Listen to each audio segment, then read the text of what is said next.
Mr. Shahrukh, can we ask you some questions, please? Oh, sure. So, which World Cup team do you support? Definitely Argentina. Messi fan. I support Japan because it's one of the Asian teams. Basically, I support Italy, but they are not in the World Cup. I support Poland. That's the last match that I watched actually. France. They have a lot of well-known players. Which team do you think will win the World Cup?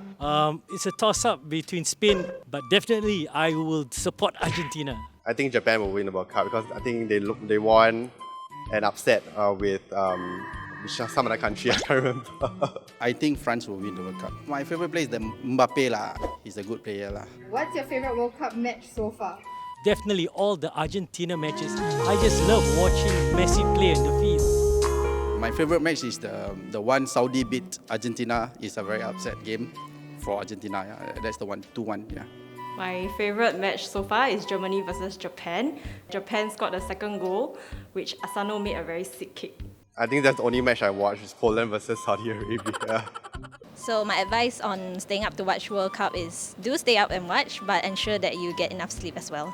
Better to drink lots of water, stay hydrated, and watch it with your favorite family and friends.